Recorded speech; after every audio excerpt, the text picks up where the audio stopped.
PLT Ketua Umum Partai Persatuan Pembangunan Mardiono yang hadir di acara Halal Bihalal Partai Golkar melempar sinyal siap bergabung dengan Koalisi Indonesia Maju pengusung Prabowo Gibran. Terlebih, P3 menjadi satu-satunya parpol di luar Koalisi Prabowo Gibran yang hadir di acara itu dan duduk semeja dengan Ketua Umum Golkar Erlangga Hartarto, Sekjen Gerindra Ahmad Muzani, hingga putra Jokowi yang juga Ketua Umum PSI Kaesang Pangarep. Mardiono bilang P3 siap ikut membangun Indonesia pasca Pilpres dan menambahkan P3 saat ini masih menjadi bagian dari Koalisi Indonesia Bersatu berisi Golkar, PAN, dan P3 yang dibentuk di awal pemilu. Ngomongin minal aidin wal faizin, lebaran ya, maaf-maafan. Tapi intinya siap bergabung Pak ya? Ya. Sama pemerintahan berikutnya kalau diajak? Ya tentu kalau untuk membangun Indonesia kan harus bersama nanti. Karena tanda-tandanya ada Pak, maksudnya Bapak hadir di luar partai koalisi satu-satunya ketua parpol yang hadir. Enggak, kan saya dulu juga sebelum menjadi PLT Ketua Umum, saya kan koordinator KIB ya.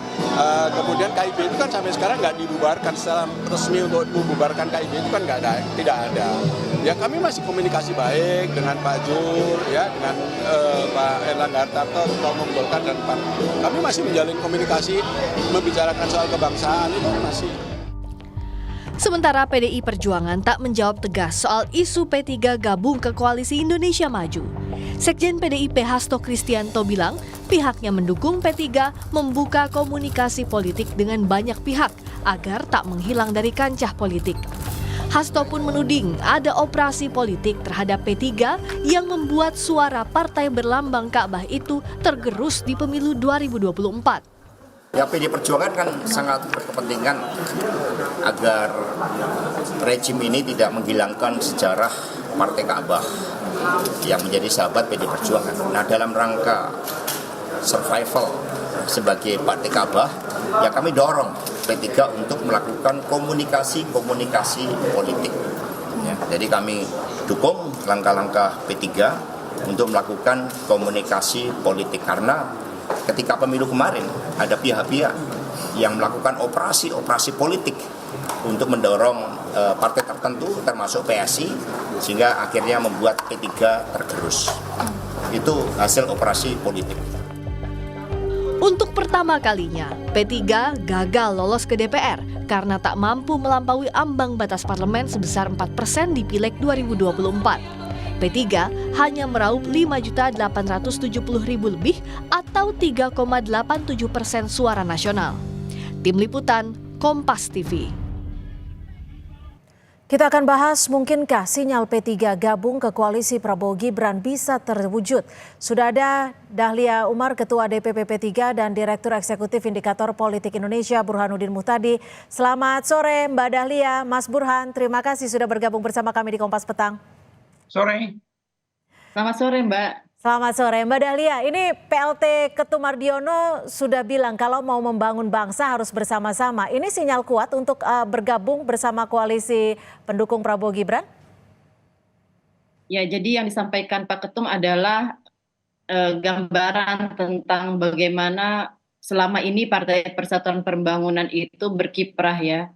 Dan sebagian dan hampir dalam sejarahnya memang Partai P3 selalu berada dalam pemerintahan, bukan dalam posisi oposisi. Sehingga kami menilai bahwa tentu sebuah kehormatan kalau P3 kemudian diminta untuk bergabung dalam pemerintahan Koalisi Indonesia Maju. Sebab sedianya dalam setiap pemilu selalu setiap mereka yang memenangkan pemilu ya, semua capres yang memenangkan pemilu tentu berusaha untuk menggalang dukungan sebesar-besarnya partai di luar dari partai koalisi untuk memaksimalkan dukungan parlemen. Dan menurut saya itu hal yang sangat baik untuk memastikan bahwa pemerintahan menjadi lebih kuat ketika antara kekuatan eksekutif dan legislatifnya itu adalah mayoritas yang tidak berpotensi untuk membuat ketidakstabilan dalam pengambilan keputusan atau dalam realisasi program-program pemerintah karena didukung oleh parlemen yang kuat. Artinya ini sudah firm ya akan ikut bergabung dalam koalisi Indonesia Maju? Sudah diajak atau gimana nih? kami menunggu untuk pembicaraan selanjutnya. Ini kan masih dalam tahap mungkin ya pengayaan di tingkat elit. Belum kemudian ada kabar baru minimal kepada kami di jajaran pengurus DPP tentang langkah konkret selanjutnya. Tetapi pada prinsipnya kami mendukung dan kami mengapresiasi kalau P3 kemudian bergabung dalam koalisi pemerintahan yang baru saja menang dalam Pilpres. Oke, Mas Burhan, ini memungkinkan tidak sih manuver P3 ini untuk gabung ke Koalisi Indonesia Maju? Ya sangat memungkinkan, Cynthia. Jadi apa yang disampaikan oleh Pak Mardiono itu bagian dari kode politik yang dikirimkan kepada dua pihak sekaligus. Yang pertama kepada Presiden Jokowi yang masih menjabat hingga Oktober 2024. Yang kedua kepada Presiden-elek Prabowo Subianto. Jadi pernyataan tersebut kira-kira satu untuk ikut bergabung dalam koalisi pemerintahan ke depan jika MK menolak petitum yang diajukan oleh paslon 01 dan 03. Yang kedua, sekaligus mengirim SOS, minta bantuan agar P3 ikut dibantu diselamatkan dari lubang jarum PT 4%. Sebab kalau misalnya P3 tidak lolos PT 4%, itu secara politik P3 turun daya tawarnya. Karena untuk bisa menggenapi kekurangan koalisi Indonesia Maju di atas 50%, itu asumsinya P3 harus lolos PT 4%. Kalau misalnya P3 tidak lolos PT, itu secara politik nggak ada nilainya buat Pak Prabowo di parlemen. Karena Pak Prabowo sekarang koalisi dari 4 partai sekitar 49%. Jadi kurang dari 1% untuk dapat 50% persatu. Dan kalau misalnya P3 dibantu lolos agar bisa selamat dari PT 4%, maka genap kekurangan yang diperlukan oleh Pak Prabowo. Kira-kira itu bacaan saya ya. Tapi kalau keuntungan dari Koalisi Indonesia Maju sendiri apa untuk menerima P3? Tadi saya sebut kalau misalnya tanpa P3, 4 partai pendukung Pak Prabowo ini tidak genap mencapai magic number 50% plus 1. Jadi perlu 50% plus 1. Siapapun partai yang masuk lebih awal untuk menggenapi kekurangan koalisi Indonesia Maju untuk mendapatkan mayoritas sederhana di parlemen, itu daya tawarnya tinggi. Tapi kalau misalnya Nasdem duluan yang masuk, itu otomatis partai lain yang telat untuk menyatakan maju bergabung dengan koalisi Indonesia Maju, itu bargaining posisinya turun. Karena Nasdem sudah lebih awal untuk menggenapi kekurangan kursi yang diperlukan buat Pak Prabowo untuk mencapai simple majority. Jadi saya melihat pernyataan taktis Pak Mardiono dalam konteks itu. Satu sisi untuk survival, menyelamatkan partainya, dan tentu saja untuk menyelamatkan partainya, Pak Prabowo punya kepentingan agar P3 lolos PT. Baik. Sebab kalau nggak lolos PT, nggak ada nilainya itu P3. Karena Pak Prabowo tetap memerlukan tambahan kursi di parlemen agar bisa mencapai mayoritas.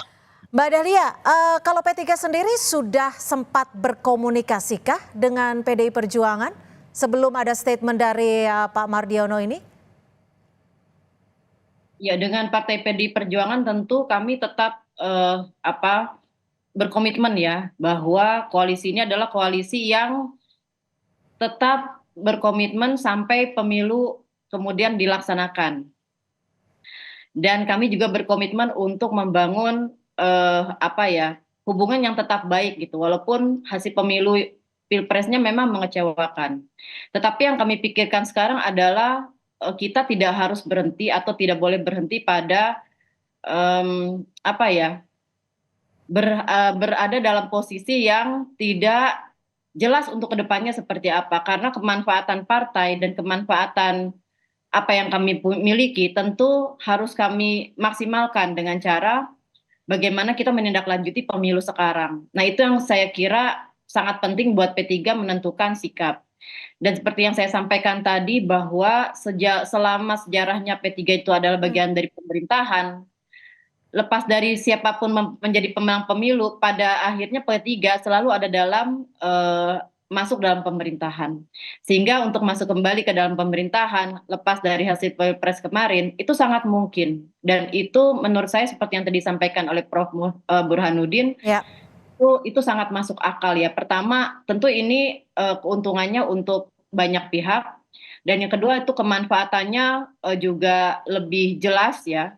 Untuk kemudian bisa menstabilkan pemerintahan.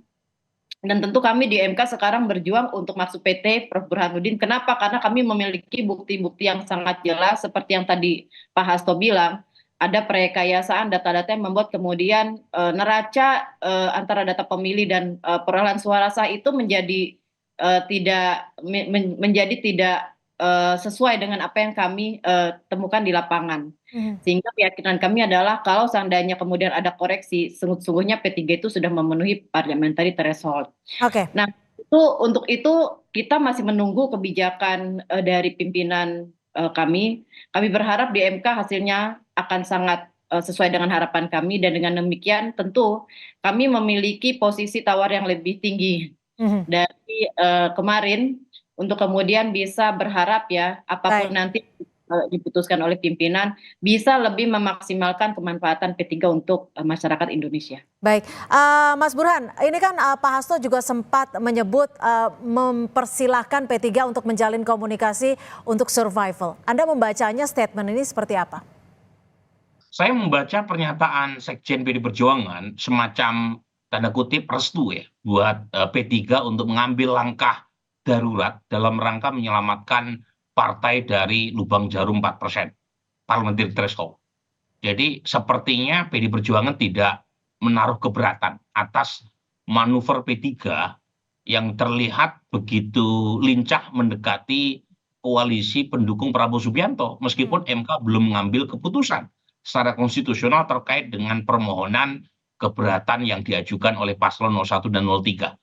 Jadi sepertinya PD Perjuangan tidak kecewa, tidak marah jika P3 mengambil langkah lebih cepat dari putusan MK terkait dengan PHPU.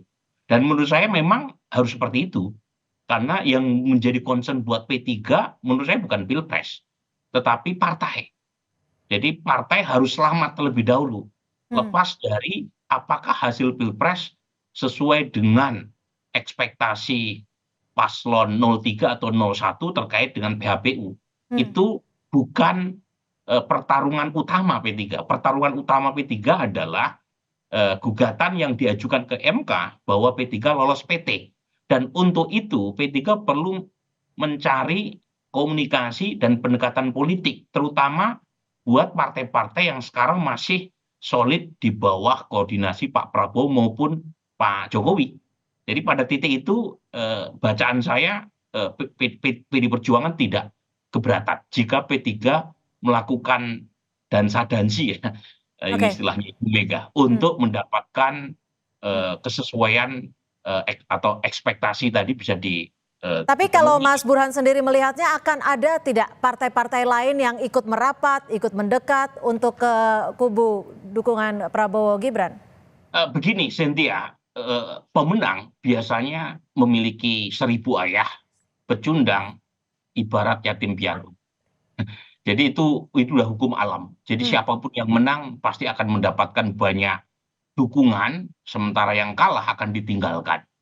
Jadi melihat karakter sistem kepartian kita yang sangat less ideological, gitu ya, kemungkinan besar buat P3 atau partai lain yang mendukung capres yang kalah untuk merapat ke kekuasaan jika MK tidak menolak, menerima gugatan dari 01 dan 03 itu besar sekali tuh kemungkinannya.